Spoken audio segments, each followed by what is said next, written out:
हाल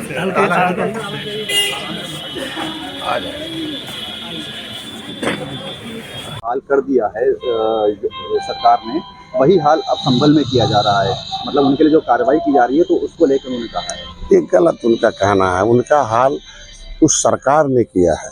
ये लोकतंत्र है, गलती नहीं करते, गैर कानूनी काम नहीं करते, गैर संवैधानिक काम नहीं। देश संविधान से चलता है ना, बेईमान से नहीं चलता है। ये बेईमान लोगों ने आज आजम खां की दशा किया, क्यों छूट दिया, क्यों गलत कलम चलाया, क्यों उस गैर संवैधानिक ढंग से आज आजम खां की दशा।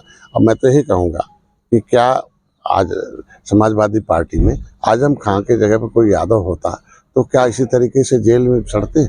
उसके लिए आज कुछ न कुछ तो जरूर करते, खड़ा होते। तो आजम खान ने तो सरकार बनवाई, 19% वोट देखा, तो उनको भी सोचना पड़ेगा। जो आपके संभल वाले हैं संभल जाएं, नहीं तो इनका हाल भी आजम खान जैसे होगा। क्योंकि ये ऐसे आग उनके सरकार बनवाएंगे और फिर बाद में गलत काम करेंगे, जेल जाएंगे।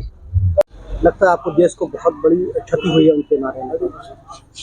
निश्चित रूप से लोकतंत्र में, लोकतंत्र एक अभिभावक जनता के पैसे, जनता के भविष्य और देश के विकास और देश की सुरक्षा के लिए होता है। एक अभिभावक खोया हम लोगों ने, वो भी एक ऐसा अभिभावक जो दुनिया में नामी ग्रामी एक अर्थशास्त्री रहा हूँ। और उन्हें ऐसे समय अर्थव्यवस्था से उन्होंने उबारा जब बहुत संकट में था। हमेशा देश के गरीबों, शोषितों, वंचितों के बेहतरी के लिए काम किया। और आज के दिन में उनका जाना हम लोगों ने बहुत दुखद सूचना है। और उनके इस आज के इस दुख की घड़ी में उनके परिवार के साथ मेरा देश खड़ा है। और उनकी आत्मा को ईश्वर शांति दे। और हम लोग निश्चित रूप से उनसे प्रेरणा लेकर उनके जो अधूरे सपने हैं और अधूरे काम हैं, मोदी के नेतृत्व में, योगी जी के नेतृत्व में, उसे पूरा करने का प्रयास करेंगे। जो रथ यात्रा का कार्यक्रम कर रही है, लगता है कि बड़ा समर्थन समाजवादी पार्टी इस पीडीए चर्चा के तहत हासिल कर पाएगी? ऐसा नहीं हुआ। जैसे एक बार आंशिक सफलता मिल गई झूठ बोलकर, अगर मिलती तो हरियाणा और राजस्थान, आप देखो महाराष्ट्र में मिलती, उपचुनाव में मिलता ना। आज के दिन में देख लो, कुंदरकी में अच्छी खासी संख्या है, लेकिन जिस वोट के भरोसे वो अपनी राजनीति करते हैं, उन्होंने भी वोट दिया है, बेहतर वोट दिया। ऐसा कुछ नहीं है कि खुशे दिखा के वोट दिया कि नहीं हम भाजपा के साथ हैं। क्योंकि सोशल कमेटी की रिपोर्ट कहती है कि भाई मुसलमानों की दशा SC/ST से भी खराब हो गई, तो आखिर क्यों मुसलमान वोट देगा, अपनी दशा खराब करने नहीं देगा। तो अब राजनीति का शिकार नहीं होगा कोई। तो उनको जब सत्ता में रहते हैं तब खाली, मतलब अब तो है नहीं अमर सिंह, अब तो अमर सिंह एंड कंपनी दिखती थी, आजम खां एंड कंपनी दिखती थी।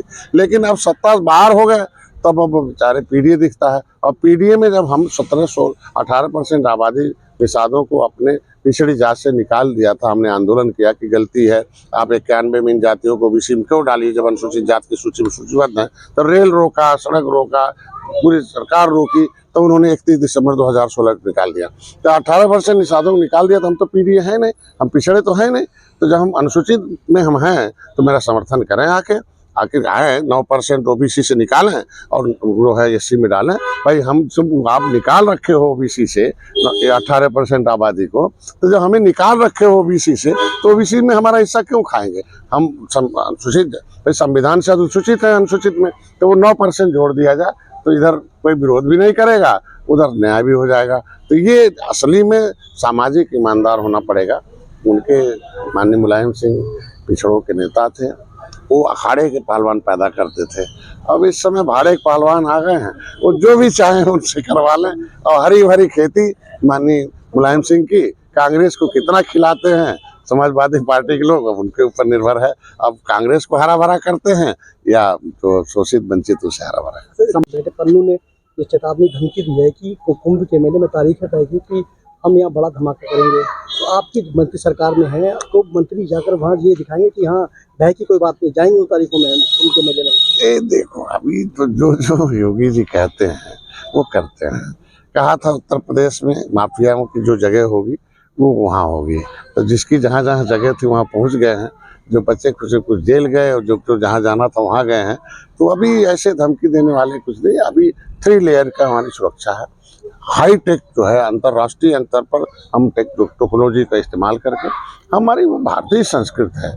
हम तो अपील करेंगे, वो जमाना खत्म हो गया, आतंक का जमाना, धर्म का जमाना, इस तरीके का लोगों को धार्मिक उन्माद का जमाना बदल के आ गया। अब लोगों को मैं चाहूँगा उस जिस वर्ग का वो लोग जिस वर्ग के लिए उस तरीके की बातें बोलते हैं, उनको भी डॉक्टर इंजीनियर बनाए। हमारी सरकार उन्हें मदद कर रही बिना भेदभाव की।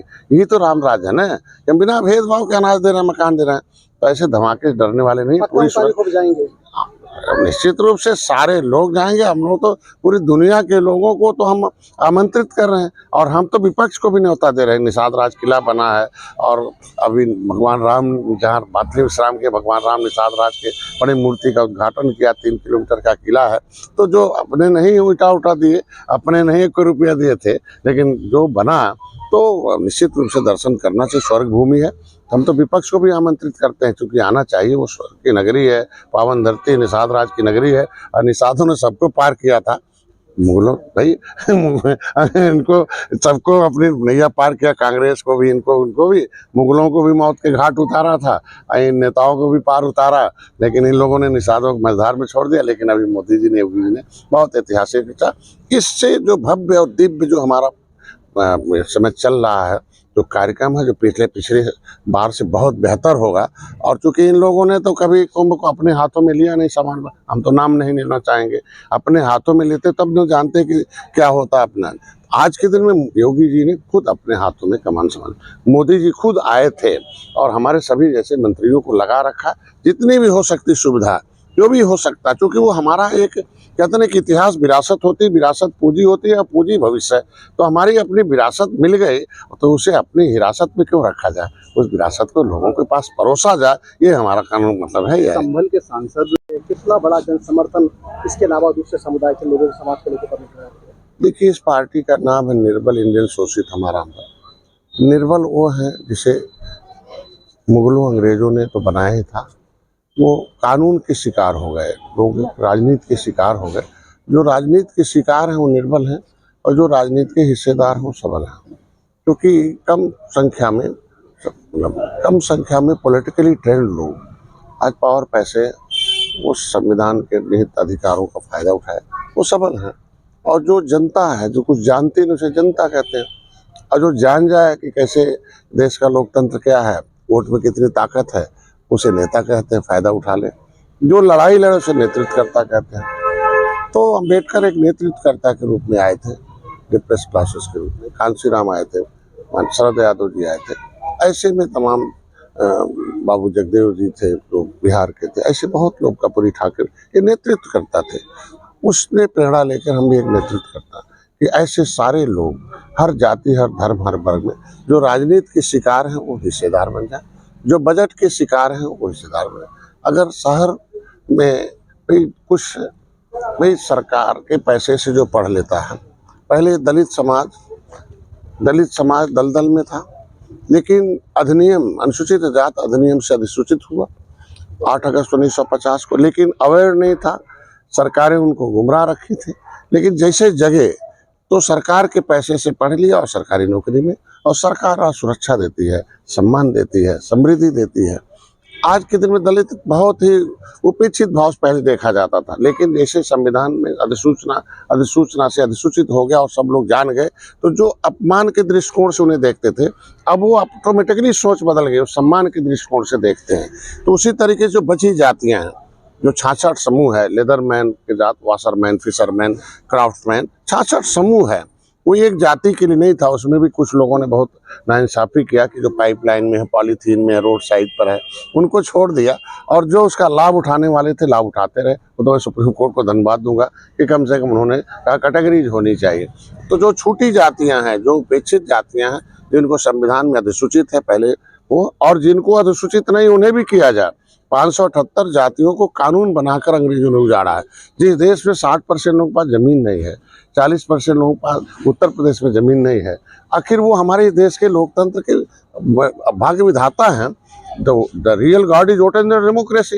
इस जो का असली भगवान वोटर है, तो कैसा वोटर है बेचारा? वो पॉलिटिकली बेहोश है, खाने को नहीं है, बेहोश है, शुद्ध से उसका घर नहीं है, कपड़े नहीं है, व्यवस्था नहीं है, बेहोश है। उसे होश में लाया जाए, उसे जोश में लाया जाए, सही बात बताया जाए, और सही जगह वोट डलवा कर इस व्यवस्था को दुरुस्त किया जाए। ये मेरा इस अभियान है। इसलिए जो संवैधानिक अधिकार न्याय यात्रा है, ये सभी लोग जो वंचित लोग हैं उन्हें फिर से मिले, ये मेरा काम है।